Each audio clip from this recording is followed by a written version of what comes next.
So what's up guys, कैसे हैं आप सभी लोग। Welcome back to atech plus official में। आज हम लोग पढ़ने वाले हैं साइंस के कुछ इंपॉर्टेंट क्वेश्चन सोशल साइंस का। सो चलिए स्टार्ट करते हैं।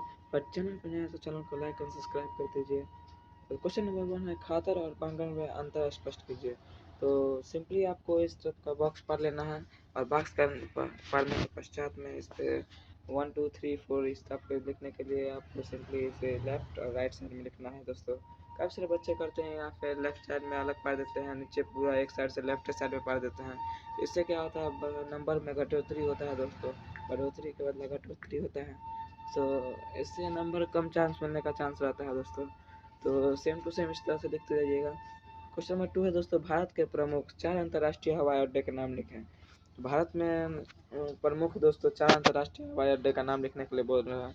मोस्ट इंपोर्टेंट ट्रिविया क्वेश्चन है दोस्तों, रट लो पक्का इसका यही आना है। लेकिन 80% गारंटी है दोस्तों कि 2013 में भी पूछा है, 11 में भी पूछा है, 18 में भी पूछा है, तो पूछेगा 2023 में, अनुमानित लगाया गया है वैज्ञानिकों के द्वारा। तो भारत में प्रमुख 4 अंतर्राष्ट्रीय हवाई अड्डे के नाम लिखें। नंबर 1 पे है इंदिरा गांधी अंतर्राष्ट्रीय हवाई अड्डा, नई दिल्ली में है। नेताजी सुभाष चंद्र बोस हवाई अड्डा कोलकाता में है। छत्रपति शिवाजी अंतर्राष्ट्रीय हवाई अड्डा महाराष्ट्र में है। अन्नादुरई अंतर्राष्ट्रीय हवाई अड्डा चेन्नई में है। तो क्वेश्चन नंबर 3 पे आते हैं दोस्तों, प्राथमिक क्षेत्र, द्वितीय क्षेत्र और तृतीय क्षेत्र क्या है। तो प्राथमिक क्षेत्र दोस्तों, प्राथमिक क्षेत्र में मुख्यतः कृषि आते हैं। इसमें उत्पादन कार्य आते हैं, कृषि आते हैं, पशुपालन, मछली पालन, मुर्गी पालन, जो कुछ भी आप पालते हैं दोस्तों, प्राथमिक क्षेत्र आता है। द्वितीय क्षेत्र को औद्योगिक क्षेत्र, जिसमें उत्पादन क्षेत्र का आता है। कोई वस्तु जो आप उत्पादित करते हैं औद्योगिक क्षेत्र में, तो उसे उत्पादक द्वितीय क्षेत्र माना जाएगा दोस्तों। तृतीय क्षेत्र आपको सेवा क्षेत्र के नाम से जाना जाता है। इसमें बैंकिंग, बीमा, परिवहन, व्यापार, नौकरी, आपको ये सब सेवा मिल रहा है दोस्तों। भले इसके साथ पैसा क्यों नहीं देना पड़े, बट आपको सेवा तो मिल रहा है ना। तो इसीलिए आपको सेवा का, इसमें सेवा में रखा जाता है तृतीय क्षेत्र को। जिसमें शिक्षक स्कूल में पढ़ाते हैं वे तृतीय क्षेत्र भी है। मैं आपको जो पढ़ा रहा हूँ दोस्तों, ये भी तृतीय क्षेत्र में आता है सेवा। तो फटाफट से लाइक और सब्सक्राइब कर दिए दोस्तों। क्वेश्चन नंबर 4 पे है, दांडी यात्रा का उद्देश्य क्या था। दांडी यात्रा का उद्देश्य समुद्र तट पर पहुंचकर समुद्र के पानी से नमक बनाकर नमक कानून का उल्लंघन कर सरकार को बताना था कि नमक पर कर बढ़ाना अनुचित फैसला है। मतलब अनुचित मतलब जो अनुज और उचित, मतलब उसका उचित फैसला नहीं था दोस्तों। ये बढ़िया फैसला नहीं था, एक ही तो नमक मिलता था बेचारे सबको, उस पर भी कर लगा दिया गया। सो काफ़ी सारे व्यक्ति गुस्सा हो गए इस बात से कि नमक रोटी खा के भी जिंदा कम से कम हो, तो उस पर भी कर लगा दिया गया। साथ ही यह सरकार के खिलाफ सभी ने अवज्ञा आंदोलन भी शुरुआत संकेत भी देना था। उसमें औद्योगिकरण से आप क्या समझते हैं। तो औद्योगिकरण एक ऐसी प्रक्रिया है जिसमें उत्पादन मानव द्वारा न होकर मशीनों द्वारा होता है। इसमें वस्तु का उत्पादन बृहत पैमाने पर होता है।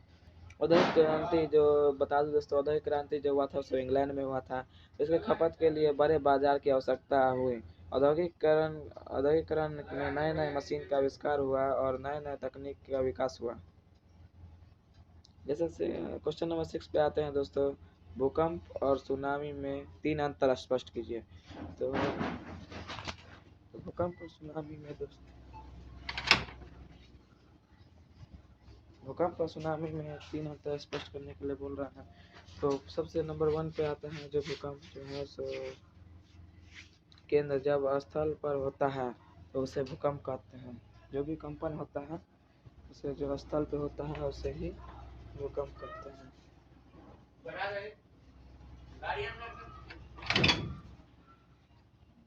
तो दूसरा है जो दोस्तों, भूकंप का संबंध स्थल भाग से होता है। तीसरा है, भूकंप का प्रभाव कहीं भी पड़ सकता है। इसका कोई भी अनुमानित नहीं लगाया गया है दोस्तों। भूकंप का आपको बता दो कि भूकंप मापने वाले यंत्र बस उसका कंपन की स्थिति माप सकता है कि कितना स्पीड में हुआ। कभी भविष्यवाणी नहीं किया जा सकता है भूकंप का, इसलिए किसी भी न्यूज़ चैनल पे देखिए दोस्तों, आज तक भूकंप का भविष्यवाणी नहीं किया गया है। हो सकता है भविष्य में किया जाए, लेकिन अभी तक तो संभव नहीं हो पाया है। भूकंपीय कंपन का केंद्र जब महासागर के तल में होता है तब उसे सुनामी कहते हैं। सुनामी का संबंध जल भाग से है। सुनामी का प्रभाव हमेशा किनारों पर पड़ता है। दोस्तों बता दो कि भूकंप और सुनामी को मापने के लिए रिक्टर स्केल मापा जाता है दोस्तों। और सबसे ज़्यादा क्षति जो भूकंप से ही होता है। आपदा प्रबंधन में जो भी प्रबंधन क्षेत्र आता है तो सबसे ज़्यादा क्षति भूकंप से ही होता है। तो वंशवाद से आप क्या समझते हैं? वंशवाद की परंपरा दशकों से बनी आ रही है, जिसमें किसी प्रतिनिधि के निधन या इस्तीफे के बाद जो सीट खाली रह जाती है, उस सीट पर उसी के परिजन और रिश्तेदार के चुनाव के लिए टिकट दे दिया जाता है। इसे ही वंशवाद कहते हैं। इस प्रकार का वंशवाद आज भी लोकतंत्र में बना हुआ है, जो लोकतंत्र के गंभीर समस्या है। इसे हटाने के लिए काफ़ी आदमी ने नारा भी लगाया, बट इसकी संख्या काफ़ी कम थी, इसलिए इसकी सुनवाई नहीं किया जाता था। तो क्वेश्चन नंबर 1 पे बढ़ते हैं, मनरेगा क्या है? तो मनरेगा ग्रामीण रोजगार देने की एक राष्ट्रीय योजना है। मनरेगा के अंतर्गत ग्रामीण मजदूर को साल में कम से कम 100 दिन के लिए रोजगार देने की व्यवस्था है। इसकी न्यूनतम मजदूरी निर्धारित की गई है।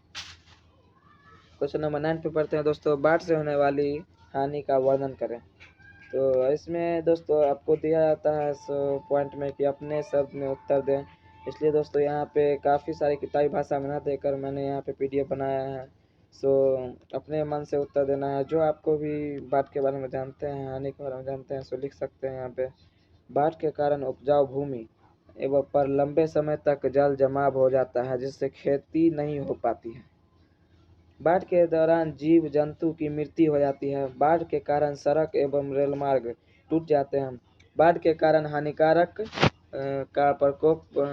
बीमारियों का प्रकोप बढ़ता है, जैसे मलेरिया, हैजा, चेचक, चिकनगुनिया, ये सब बढ़ता है, जिससे मच्छर भी काफ़ी ज़्यादा उत्पादित होते हैं।